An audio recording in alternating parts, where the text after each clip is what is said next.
In this chapter, we will be discussing about how the heat gets transferred. So we have studied that heat is the transfer of energy from a hotter object to a colder object. So what are various ways in which the heat can be transferred from one object to another object or one place to another place? So there are mainly three ways of heat transfer.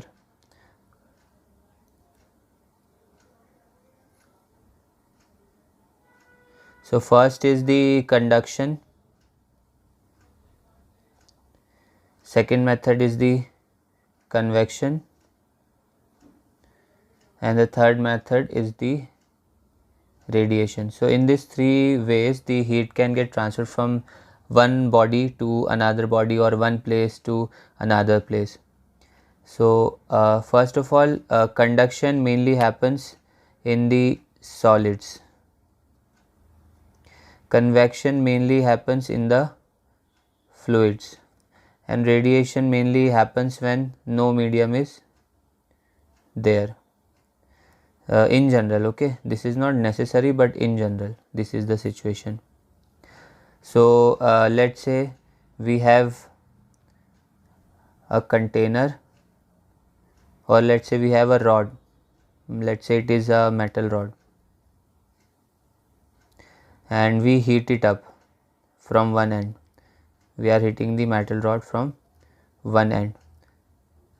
Now what will happen is that the kinetic energy will be transferred to the particles which are present towards the left, but their vibration will get transmitted particle by particle in the rod ahead, and gradually what will happen is that this complete rod will become heated up. Gradually this complete rod will get heated up from the left side towards the right side.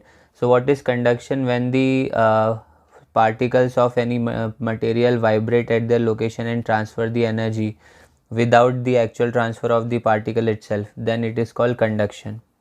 Now let's take an example of convection. So let's say we have a container, and in this container let's say we have any fluid. Let's take water itself. So let's say we have water here and we heat it up. So when we heat this up, what will happen is that the particles which are below will get heated up first. Now this particle, as they have more kinetic energy, they will try to move up. Once they move up, they will collide with other particles and transfer some of their energy to those particles.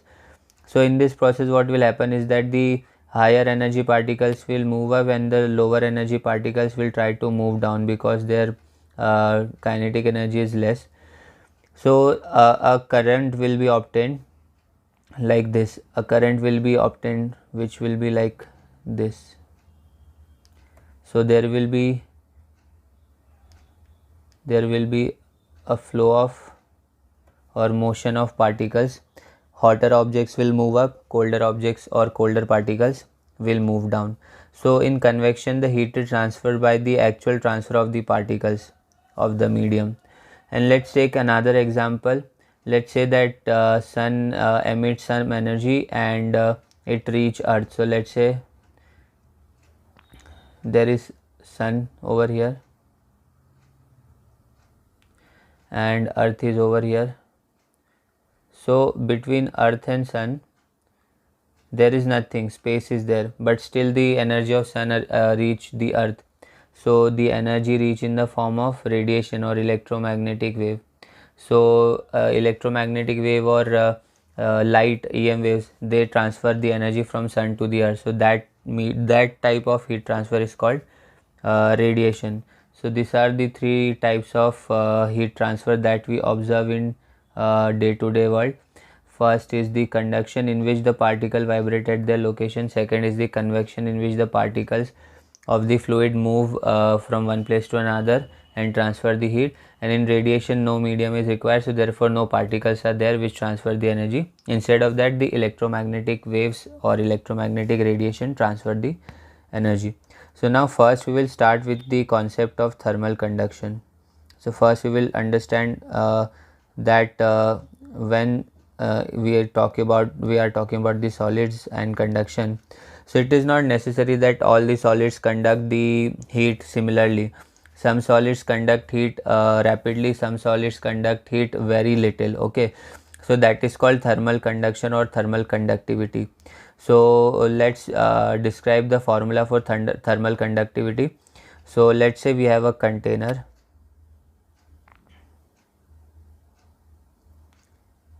Let's say this is our container, and in this container there any object is this. Okay, so here temperature is T1 and in this region temperature is T2. The distance between the two ends is x. The area is, let's say, A. Both the sides area is same. So what will happen is that the energy will get transferred from one portion to another portion. Obviously if T1 is greater than T2, then energy will get transferred in this direction. So there will be any surface that you can consider, and the energy will be transferred in that surface.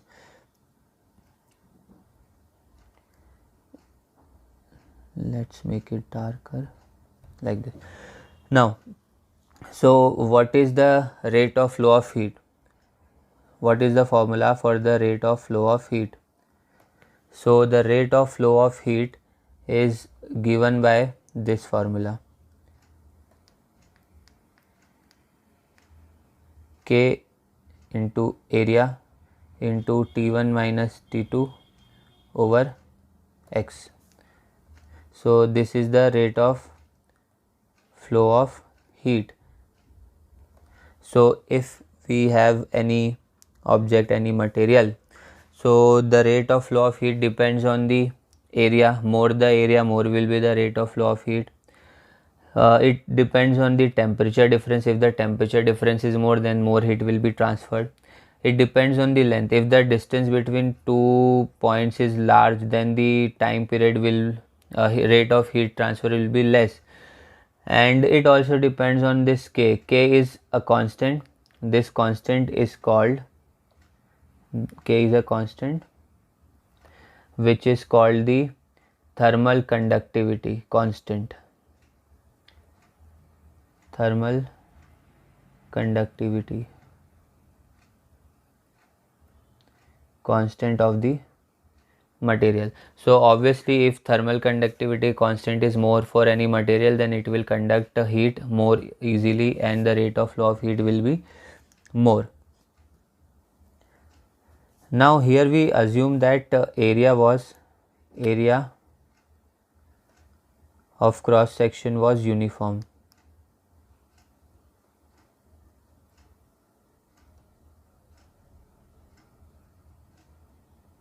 It is our assumption here, which means that the area remains same. But what if the area does not remain same? What if the situation is different? What if the situation is like this?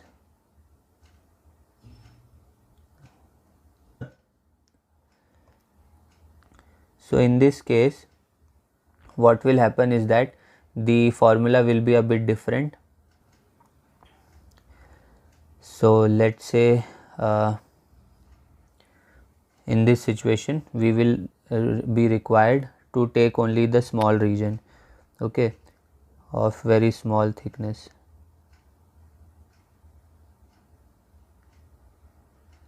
So let's suppose we take this small region which is only slightly thick. So let's say this thickness is dx, okay, very small thickness. So we will be discussing about the rate of flow of heat from this very small region. So in this case the rate of flow of heat will be equal to K into area. This region has area A. Then the temperature difference in this small region, let's say the temperature difference is dt, small temperature difference, over dx, and there will be a minus sign. This minus sign indicates that in the direction in which we are moving the temperature is decreasing, okay. So let's say we are moving in this direction. So in this direction the temperature is decreasing, so it is negative. The temperature gradient is negative, which means in the direction of which we are moving the temperature is decreasing. So this is thermal conduction. Two different situation. This situation is when area of cross section is non-uniform. So in that case you will take small region and for that you will find the value. The unit for the rate of heat flow can be written as joule per second per meter per Kelvin, or it can also be written like watt per meter per Kelvin. So this is the SI unit for the rate of flow of heat or thermal conductivity. In this chapter the analogy will be similar to that of electric conductivity. So just like we have electric resistance, we will have thermal resistance as well. Thermal resistance. So thermal conductivity we have studied, now thermal resistance. So thermal resistance is the quantity which will oppose the flow of heat. So we know that rate of flow of charge is current. So similarly rate of flow of heat will be current here, and which will be equal to del T or T1 minus T2 over R. So this quantity x over Ka, this quantity is R, or you may say that Ka over x, this quantity is 1 over R. Resistance is inversely proportional to the conductance or conductivity. So ultimately this will be the formula for the current, or this will be the formula for resistance, and this is also a formula for resistance. So this is thermal resistance.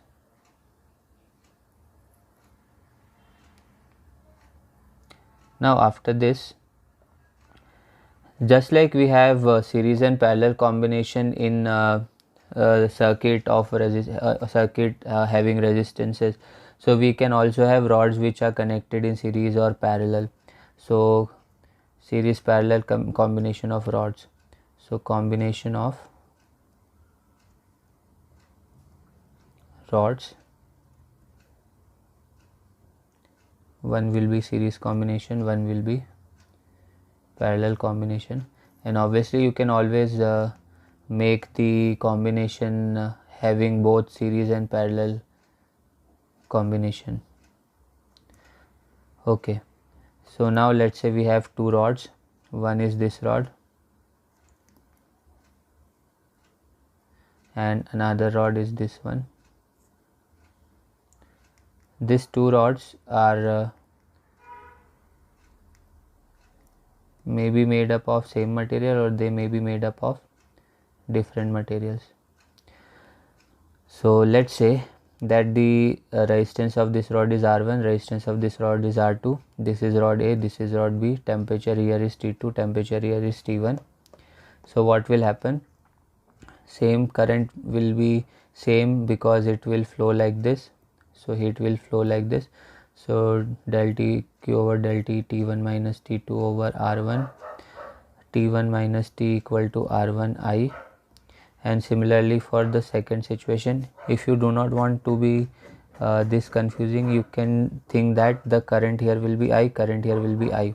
So this is equation 1 for the first rod, and for the second rod the equation will be T minus T2 over, let's say the temperature here is T, temperature for this resistance will be R2, so T minus T2 will be R2I. So one equation is this for the second rod. Now once you use these two equations, you will obtain that current will be equal to T1 minus T2 over R1 plus R2. So this will be the current in series, and the resistance in series will be R1 plus R2 plus R3 and so on. So just like in electricity, same thing will be here. In parallel combination, we know that the rods will have common endpoints or common terminals. So let's suppose that we have one rod like this,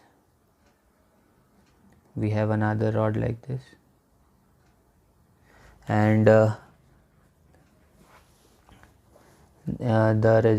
temperature in this region is T1, temperature in this region is T2. This is rod A, this is rod B. Resistance of a rod is R1, of B is R2. So the voltage will be same, current will be different. So current can be del Q1 over del T. Here the heat was considered same because the same current is flowing, same particles are flowing, but here the particles here are different, here are different, therefore different charges are considered, and I2 will be for the second rod over R2. So now total current will be the sum of these two currents. So once you do the sum, so you will obtain 1 by V by R equal to V by R1 plus V by R2, or you should say T, temperature, okay, del T del T del T. So the formula will be 1 over R equal to 1 over R1 plus 1 over R2, and if in general terms it is 1 over R equal to 1 over R1 plus 1 over R2 plus 1 over R3, and so on. How many be the number of rods having resistance R1, R2, R3 and so on. So this was all about conduction, okay, conduction of heat.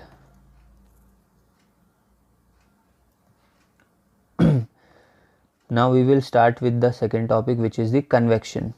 So conduction is done, now convection.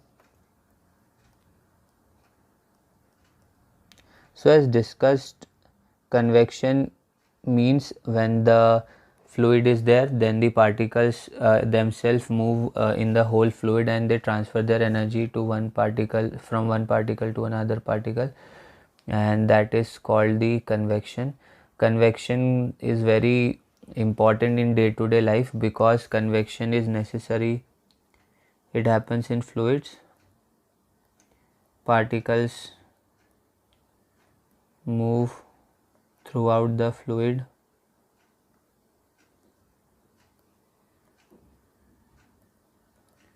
and transfer their energy.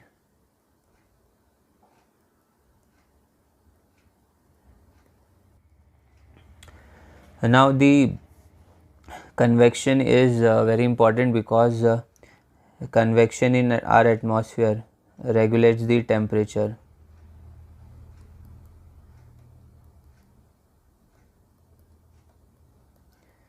So in our atmosphere the temperature is regulated because of the flow of gases, because of the convection currents.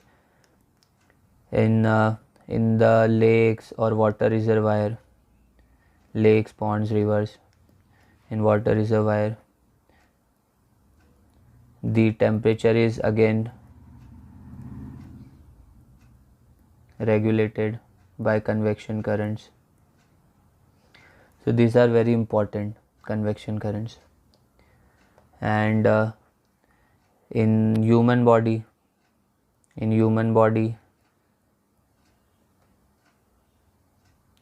the main mechanism for heat transfer inside the body is convection or forced convection. So blood circulates everything in the body and everything is transferred. So this is another important example of convection. Now radiation. So as told earlier, radiation is a heat transfer mode in which the medium is not required, energy is transferred in the form of electromagnetic waves. Energy is transferred in the form of EM wave. Remember, EM waves are like radio wave, microwave, infrared rays, visible rays, etc.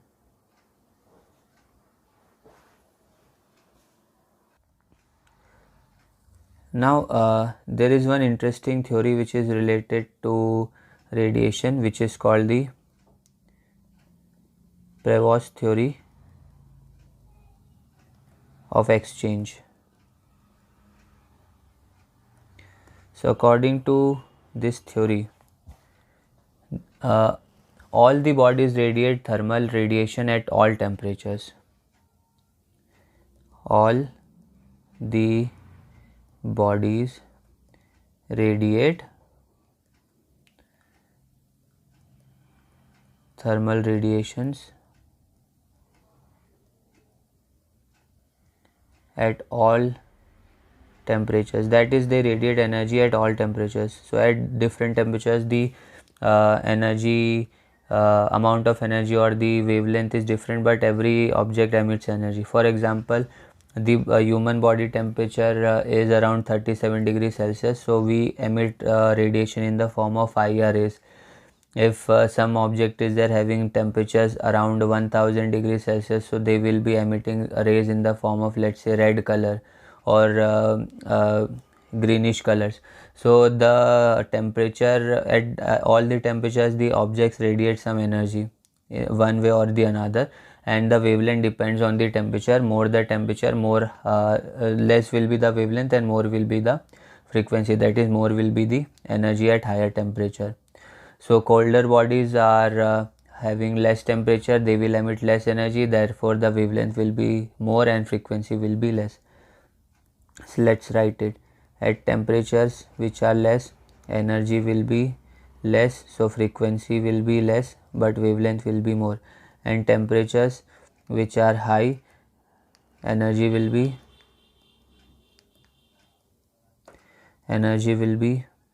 high, frequency will be high but wavelength will be less. So these are two scenarios that we have. So every body, every object emit energy at all temperatures, only the wavelength frequencies are different. Similar to this is black body radiation. Black body radiation.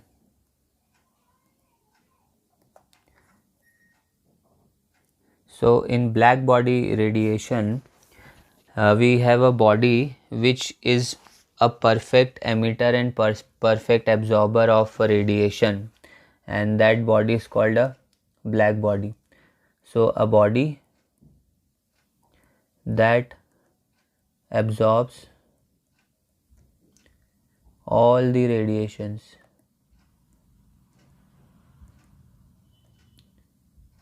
falling on it is called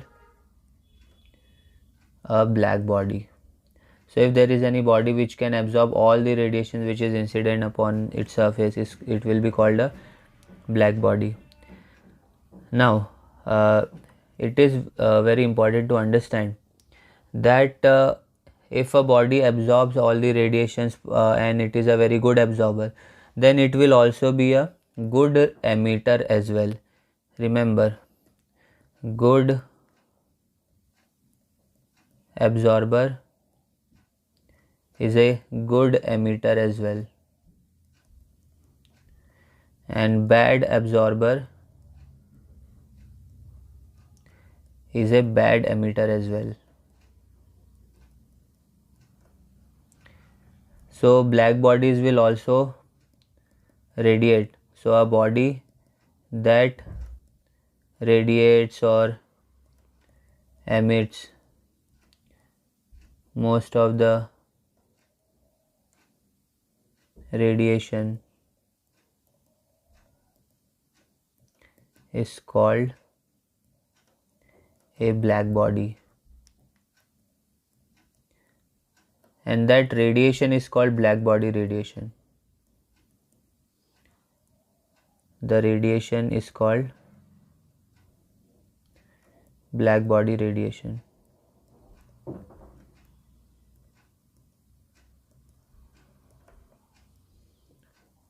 So there are quite a few interesting theories which will describe how much the energy is emitted, what is the energy density, etc. So let's suppose that this is any object.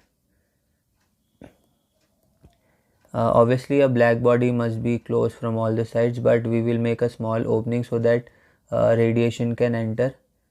Okay, so once this radiation enters into the black body, so then it will get emitted inside it, absorbed, reflected, etc. But it will stay inside only. So once it comes,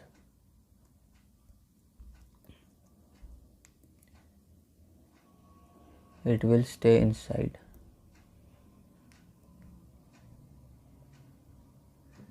It may get reflected, but it will stay inside like this. So it is getting reflected, but it stays inside, and it will get absorbed as well. So this is a black body, any object which absorbs most of the or almost all the light incident on it. So now we have a few laws which will be helpful for understanding this black body radiation. So one of those laws is the Kirchhoff's law of radiation. All this law talks about different things, and few laws will talk about same things. So first is the Kirchhoff's law. According to this law, we know that good absorbers are also good radiators. So this is explained by this law. So here first thing is the emissive power that he described. So emissive power tells us about the amount of emission.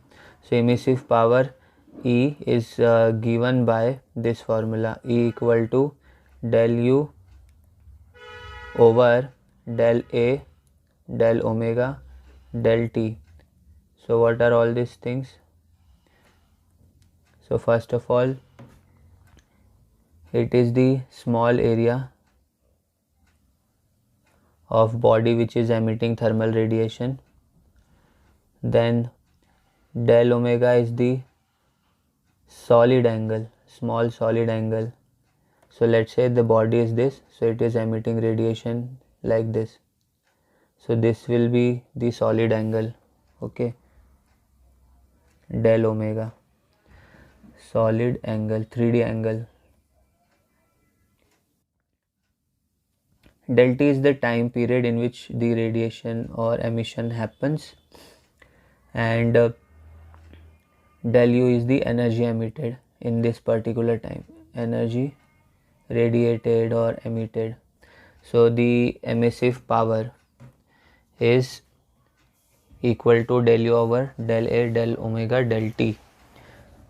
So emissive power depends on the energy emitted. More the energy emitted, more will be the emissive power. Obviously, more will be the area, less will be the emissive power. Similarly, we have absorptive power as well, absorptive power, absorption power. So according to this, alpha is equal to energy absorbed over energy incident. So this alpha is the absorptive power, which is the ratio of and how much energy is absorbed with respect to how much energy is incident on the black body. So this so ultimately, what does Kirchhoff's law says? So according to Kirchhoff's law, ratio of emissive power absorptive power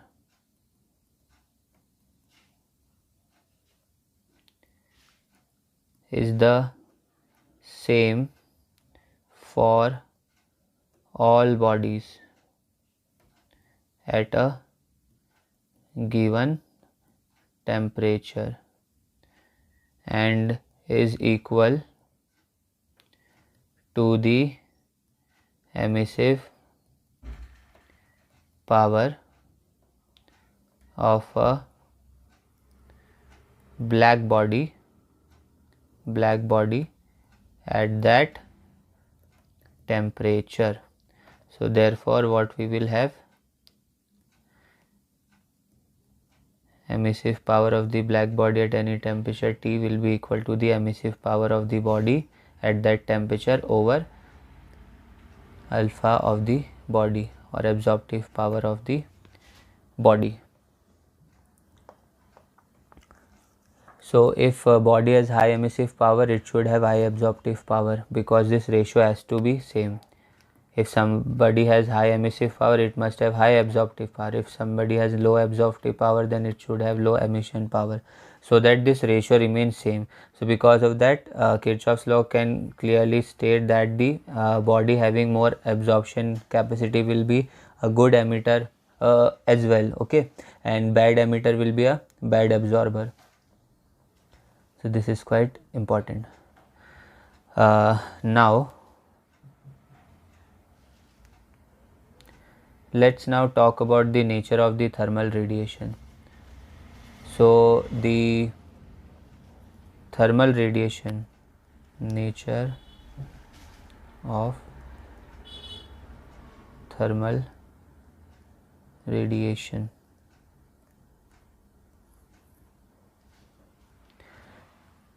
So thermal radiation which is once emitted is an electromagnetic wave, okay, and therefore it is a wave, so therefore it follows the wave theory, and obviously we know EM waves are light, just like light, so they will follow the wave theory, and if their wavelengths are comparable to the dimensions of the usual obstacles, then the normal geometric optics rules will be valid for them. They will travel in straight line, they will cast shadow, they will get reflected, refracted, etc. And there is this one important graph which tells us about the wavelength versus its intensity. So according, the graph looks like this, something like this. So this is at temperature T3, this is at temperature T2, this is at temperature T1. So this is lambda m3, lambda m2 and lambda m1. So so we have this law called Wien's displacement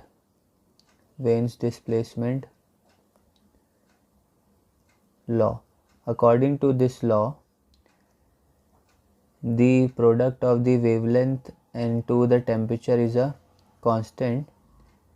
Maximum wavelength at a particular temperature into maximum wavelength into that temperature is a constant. B is called the Wien's constant.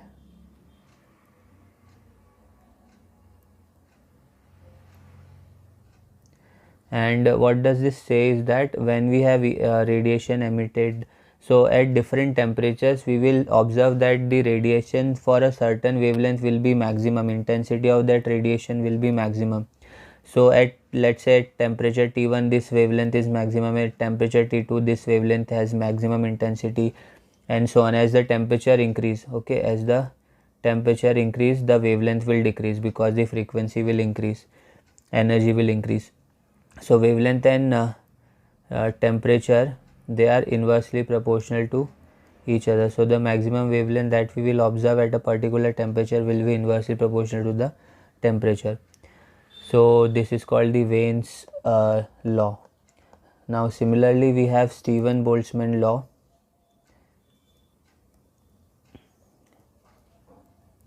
Stephen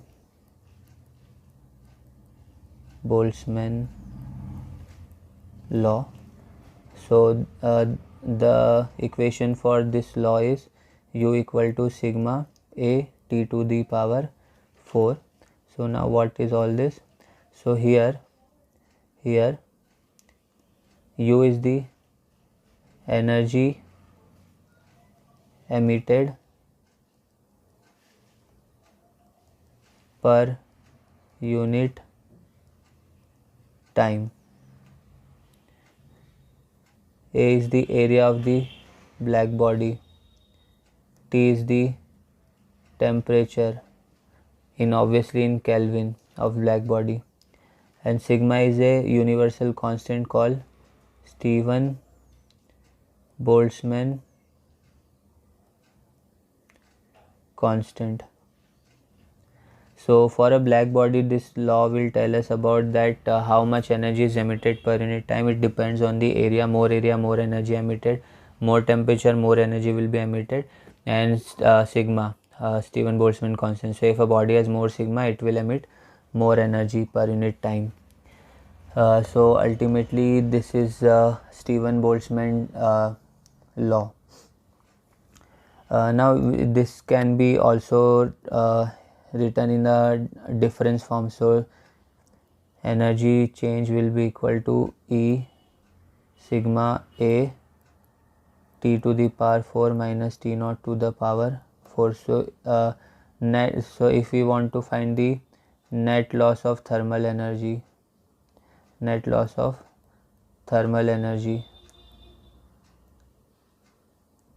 per unit time, then it will be equal to this. Now E is called the emissivity.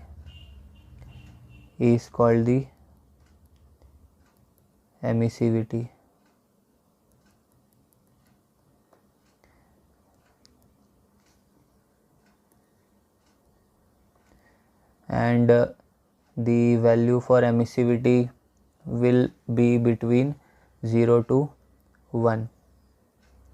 So it can be 0, it can be between 0 and 1, and it can be equal to 1. So this will be a body which is completely reflecting, this will be a body which is completely absorbing, and this will be a body which will be reflecting some and absorbing some part of the energy.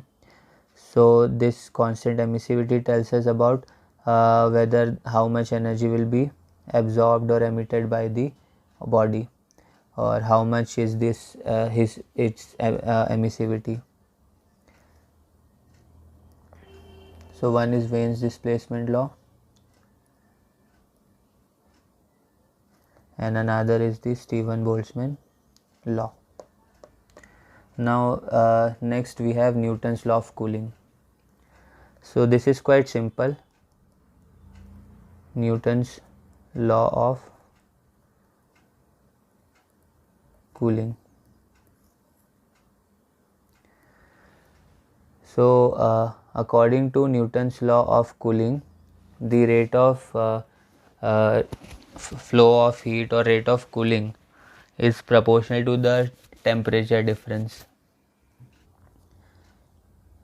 So according to Newton's law, rate of change of temperature is equal to minus B into area into temperature difference. So here this is the rate of cooling or rate of change of temperature. Then A is the temperature difference. T minus T naught is the temperature difference. A is the area of the body, and B is a constant which depends on the nature of the surface.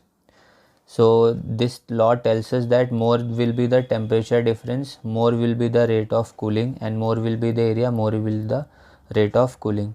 So this is quite understandable and quite easy. So this is Newton's law of cooling. Now as we are discussing about the difference, so this equation can, as it is, be used for Celsius scale as well as Kelvin scale. because when we are talking about difference, then Kelvin and Celsius scale will have same value because they have same scaling. Okay, just the Kelvin scale is shifted by 273 degrees.